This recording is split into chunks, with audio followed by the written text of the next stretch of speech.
Oregon came close last night. Oregon 16-13, a win over Wisconsin. It's a conference win. I give the game a 3 on the Chalai rating system there, and a lot of you tuned in. I would imagine viewership of that game went up and up and up as it went on. Now, I think a couple of things about Oregon. I think Oregon's the number 1 team in the country, but I also fully expected this to happen last night. Oh, Josh, that's easy to say after the fact. Everyone sounds like a genius after the fact. Well, that's why I had Director Colin prepare this helpful clip from when? Thursday. Roll it, Colin. Oregon's favored by 13.5. This is a total ambush spot. I'm concerned about it, and I don't think many people are. You don't think Wisconsin's very good? Okay. You think Oregon's the best team in the country? Hey, I do too. But I have a little concern for a team playing their 8th consecutive game, flying across 2 time zones for the 3rd time in the last few weeks against a rested Wisconsin team whose preseason goals are sort of out the window, which just means you got a good coach in Luke Fickell with 2 weeks to prepare and to gear up for basically a Super Bowl. This is their playoff game. This is their national championship game. And they've run the ball fairly well. And I'm just telling you, if Oregon comes in there and plays B+ or better ball, they will win. However, what we know about college football teams, even the best ones, is over the course of a 12-game season, sometimes you just toss your C+ or C- effort out there. And it's in these kinds of spots disproportionately where it's more likely to happen. All right, thank you, Josh. This was a sideline special for me.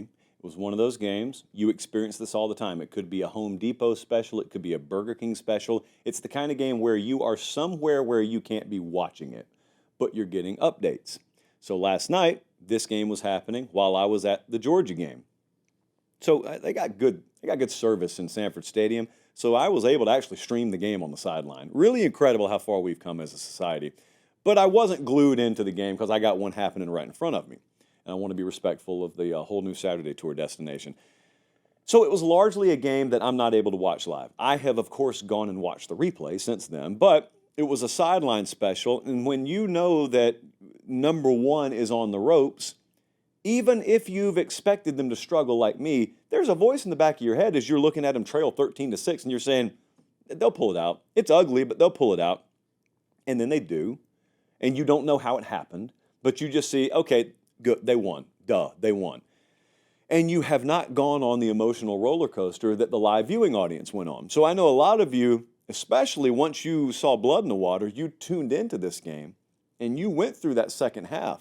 And there was really a period of time. I went back and watched it. I know exactly what that period of time was where it looked like Oregon was about to lose this game. And then you have the whole situation where it looks like it's over. Then it's not over in the fourth quarter. Then it's over. And I remember watching several of those games in my life. And you guys watched one last night. And so we have different thoughts on it, okay? So I went back and watched the game. And my thoughts on this are, this was Oregon's sort of, yeah, we can win Big Ten games in a Big Ten matter sort of statement. Because Oregon's won some games in the Big Ten this year playing their brand of ball, but their brand of ball was not there. They left it at home. Oregon was me. I got to Athens a couple of days ago, realized I didn't pack my shoes. Oregon got to Madison, Wisconsin, and realized, yeah, we're not going to really be able to score a whole lot. We can't play the style of football we've played. Also, we're really beat up. And because of the external dynamics that were in play, like I just detailed in that video that we played from 4 or 5 days ago, they pulled the pin, they tossed the grenade, and it was a dud. And that is a little shocking because the grenade's gone off for Oregon all year long, and it didn't. And then what do? Well, when the grenade doesn't go off, you don't have any other weapons. You roll up your sleeves, and it's hand-to-hand combat. And Oregon had to go hand-to-hand combat with Wisconsin. Oregon's better than Wisconsin. Even on the road, they're better than Wisconsin. They beat Wisconsin. They should beat Wisconsin. But in the aggregate, what they learned is, so we can win, even if we have to do that. We can win, because all of that sounds like a blueprint for Wisconsin to pull that game out. And there's I think, a pretty big misconception about games like this, especially teams like Oregon. There's a misconception in college football in general, and that is if a team's really good, a pretty good effort will still be enough. And you're thinking, if our quarterback isn't quite as accurate, if our tailbacks don't quite make as good reads as they normally do, if our offensive line doesn't quite identify the mic the right way and get into sets and pass pro the right way, but they still do an okay job, if the receivers square in the route at 11 yards instead of 12 and a half or 13, it'll still be okay, but that's not the way it actually works. The way it works is you could go from flying sky high going 100 miles an hour to the crowbar goes in the spokes and you grind to a halt. That's what Wisconsin was able to do to Oregon yesterday. And that's why when you hear these guys preach attention to detail, timing, precision, it's because they know it doesn't have to go off the tracks entirely for the train to start slowing down. There can be the least little grain of sand in the engine, and things can get really discombobulated really quickly, and then you're on the road, you're in a foreign environment, none of your guys have ever been there before, and you're out in the deep end, and you're a little fatigued, and it's tough to keep your head above water. They did it. Tez Johnson not available. I tell you how important the portal is, especially if you use it the right way. You've still got the character and competitive attitude in your building that you developed through high school recruiting, but then you got guys like Evan Stewart who are not homegrown. You brought him in from the portal, 10 catches, 92 yards last night, may have been the difference in the game for him. Oregon's got about the best talent acquisition profile in the country. They do it the way that I would hope that I could do it if I ran a program.